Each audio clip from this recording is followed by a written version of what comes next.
Hello, I hope everybody had a good day, or whenever you're watching this, has a good day. I just came off of my evening shift. I'm a support worker for people with disabilities, mental and physical disabilities. I'm sorry if that's not the correct term exactly, but that's a that's that's the best way I can explain it to you right now. So, in my job, I help support and, in some cases, take care of people who need help.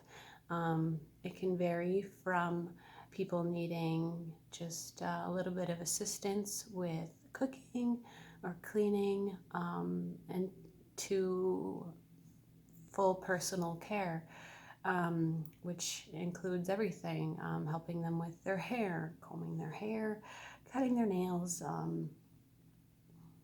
helping them with their food. It's from A to Z.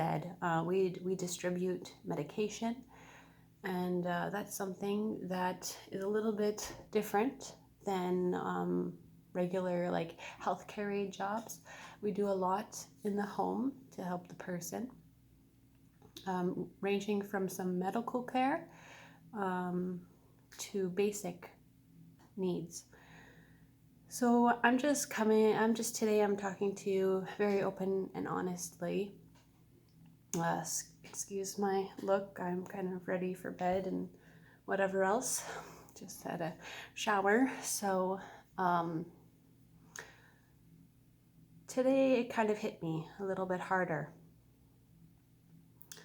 I just want to thank the nurses and doctors a little bit more today. I'm not in the front lines of this all, but it still will affect me a little bit more, maybe, in some ways than maybe some others. In my job, like as a support worker, we cannot just go home and we cannot just go into isolation. The people we support need care, and we need to be there for them emotionally, and physically. In some cases, we need to be there to help them get through this, and if they get sick, we need to take care of them at home as well. So while I was at work, I did feel a tiny bit of panic creep over me, just of what would happen or could happen if the people I supported got sick. Now, there's a high chance, maybe a slightly higher chance, that they could get sick because of the flow of staff coming in and out of the building. Whereas when you are at home in isolation by yourself, and you only need to leave for maybe the occasional grocery shop or whatever, maybe some gas, there's not as high of a risk to you. But for care workers, such as nurses, healthcare aides, doctors, and support workers as well, there's a little bit of more of a risk. And that really started to get to me, honestly. Does it sometimes make me a little bit afraid? I say yes, it does make me a little bit afraid. It makes me afraid of what would happen in these cases if they were to get ill and or sick in any way. It makes me afraid of passing it to my children. Right now, I've been taking as many measures as possible to keep me and my family and the people I support safe. I've started to now shower before I leave my house, and as soon as I get home, putting my clothes straight into the laundry room, straight into the washing machine, and been washing my hands before and after any kind of activity that is done at the person's house, whether that is making the meal or helping them get ready for bed. I'm constantly disinfecting. and trying to do my part as best as I can. Does it scare me? Did it scare me a little while ago that what happens if I die doing this service? And I realized that that's a risk I would take. That's a risk that all of us care workers would take, whether you are a support worker, a healthcare aide, nurse or doctor, or any other kind of support care support giver. If you are watching somebody else's kids, it's a risk you might be needing to take.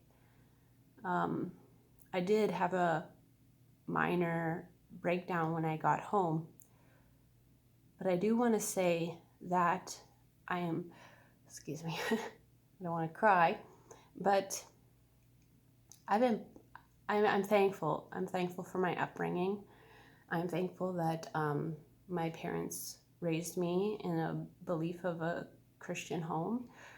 I'm thankful that even though I didn't always live my life for the towards the Christian faith like I should have, I'm thankful that God has always drawn me back to Him. Right now, in the midst of all this especially, it is kind of my only hope. My only hope, whether I live or die. I don't mean to sound morbid, but there's a possibility for any of us to die. Actually, not just now, but at any time. And so, but if anything, this has just made me realize it a little bit more, that I am thankful He never let go of me, even though it felt like He had. He meaning Jesus Christ. And I'm not here to preach at all. That's not what I meant. That's just somebody I lean on now.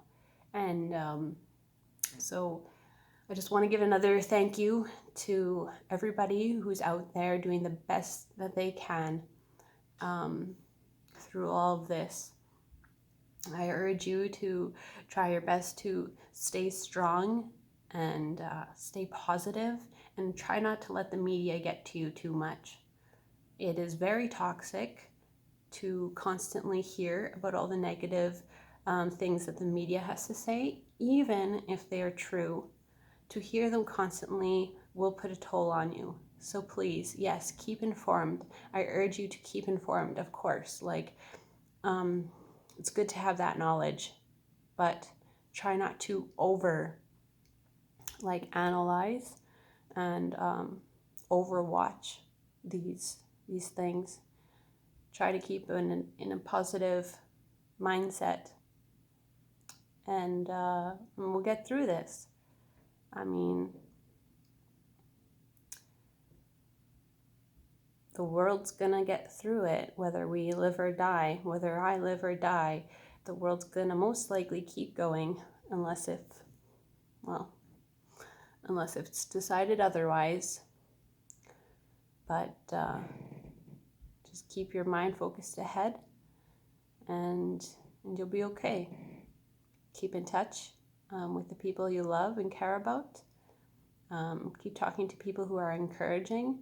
Try to stay away from those people who just want to talk about the negative side of this. And let's try to stick together as best as we can. Have a good night, everybody, and stay safe and take care.